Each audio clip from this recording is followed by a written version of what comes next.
What is going on, everybody? Welcome back to the channel. Aftersound here, bringing you Splinterlands content every single day. We also stream right here in this channel every Tuesday, Thursday, and Sunday morning, so come by and say hello. All right, guys, another day, another burn by the team for SPS. You can see we are now over 42 million SPS burned for DEC. We had one just a couple of days ago over here, and so that got us over the 42 million mark. And there was some conversation happening in Mav chat earlier today that I found interesting and wanted to share with you guys here, more so just kind of expand my thoughts on it, right? So I think it's actually a good thing that the team is burning a lot of the SPS. There's some sentiment out there saying that there's a lot of players sitting on a ton of SPS. It would be great to see them start digging into their stake and burning some of that to get rid of DEC, or sorry, to get rid of SPS and to get DEC. And what that would signal is that there's actual demand happening within the ecosystem, and people will need these things, these cool products and features that the team is offering, and therefore they're willing to burn their stack even at 3.5 cents, which is where we're at right now. Either way, I don't think people are really ready to sell their stack. Anybody who's holding right now is probably planning to hold for the long run, which is a good thing, and I'll get to that in a little bit. So I don't think it's necessarily a bad thing that the team is burning, because that means that there are a lot of credits coming into the ecosystem. Now, we can track the credits. We can see that, well, actually, it's not even that. Every time we get below like 275 or close to 250 million, we are adding, the company's adding this back in, and they'll either buy DEC off the marketplace if DEC goes too far below its peg, or they'll buy and burn SPS off the market, which again has a very positive effect. So the thing is, at the end of the day, outside money, outside capital is coming into the game, and I think that's a fantastic thing. Now, here's the big kind of revelation with this.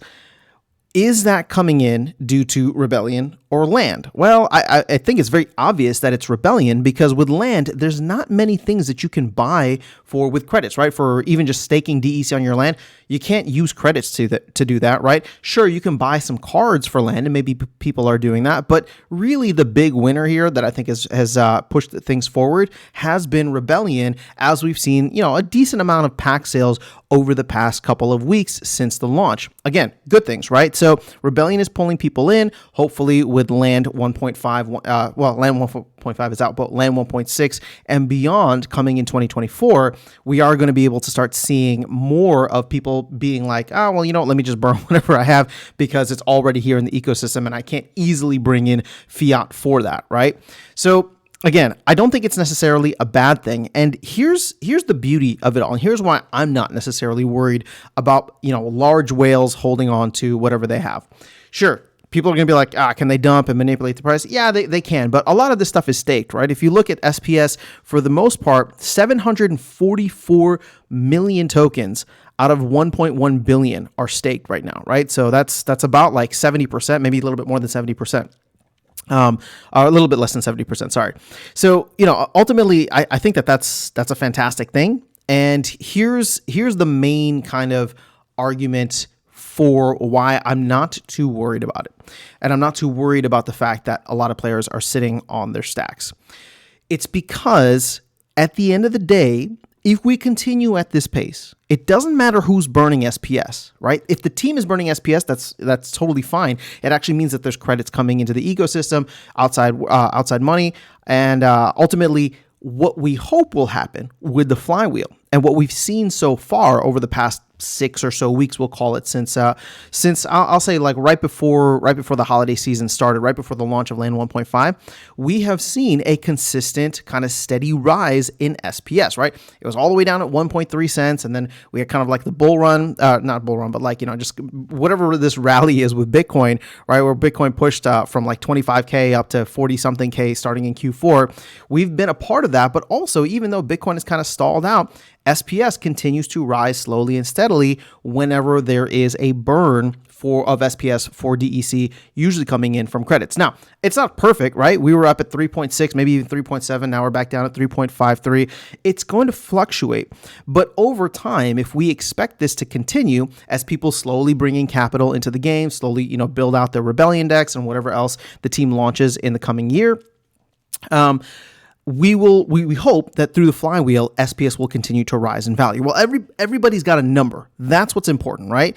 If we expect SPS to rise in value, everybody has a number at which they are willing to sell. Now, people might even get greedier, which could actually be a good thing in a sense, because people are holding out for a higher number, which means that if the team is constantly having to go out onto the marketplace and buy SPS from folks, right? Buy SPS off the marketplace. If there's not much out there, then the price is going to start to increase at a much more rapid rate. So what do I mean by that? Okay, so there's 744 million SPS staked, 300 million that is currently considered liquid. Obviously, the decent amount of that is sitting in liquidity pools, and I think that's already accounted for. So we'll just say 319 million SPS that's sitting liquid. So people who have it liquid are willing to sell right now, for example. But this 744 million, again, we're just speculating here. I don't know how much of that is ready to sell at whatever price level. But the more that is staked, it probably means the more that people are willing to sell at a higher level. So the more that whales are holding on to it, right? Or I shouldn't even call them whales, but strong hands. So when we talk about the fact that like, okay, people are sitting here getting maybe a little too excited, right? About like, oh, SPS at 10 cents, SPS at 20 cents, 25, 50, $1, $4, whatever it is. You got people who have this mentality where they're just like, I'm not going to sell until we get to this point. Well, for each person that has that mentality, right? And starts to add up into this staked amount, maybe even partly in the liquid amount as well, that means that there's just less SPS to go around overall.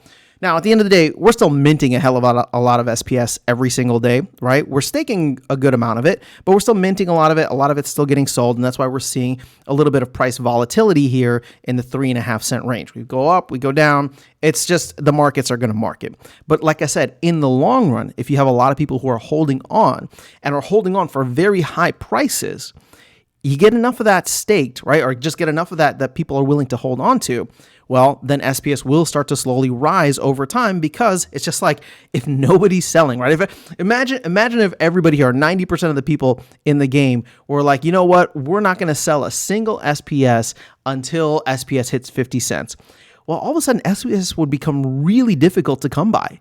And whenever the team had to go out and buy it off the marketplace, if there's not much liquidity out there and there's just not much available, there, the price is going to start to rise relatively quickly. So obviously, it's not that clean and cut or that cut and dry, whatever the case is.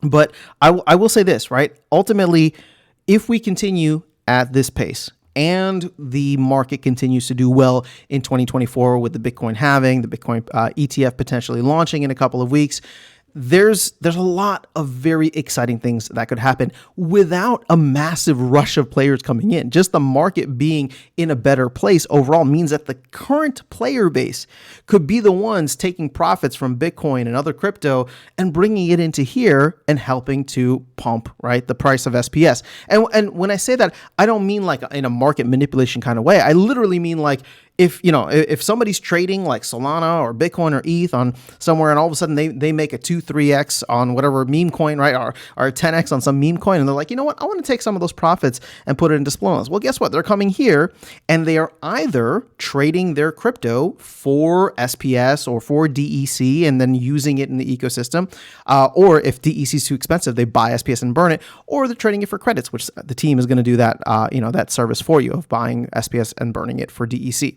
So ultimately, I'm not too worried about this in the long run. I think it's totally fine. And in fact, I think I have a video from like 6 months ago or something that said that in the long run, the team is going to be the one. They are going to be the main entity that ends up burning the most SPS. So I still think that we should have a leaderboard, because obviously the team or whatever the team account is should not be included in that. And then there could be some cool, benefits, in-game cosmetic titles, whatever you want to call it, for people that are burning SPS on their own. But I'm not surprised that this is the case, and I'm not worried about it at all. If we continue on this pace over the next year, 18 months, even if there's no major wave that comes in, I think it's going to be very healthy for the ecosystem, as people who play the game, like myself, like you watching this, will want the cool products and features that the team are launching. And Rebellion isn't the end, right? There's probably going to be a mini set. There's probably going to be some promo cards. There's probably going to be a bunch of other things that people will want over time. Not to mention Land 2.0 should be interesting as well whenever that does launch. But that is all I have for you guys in this video. I'll catch you all in the next one and see you around the game. Take care.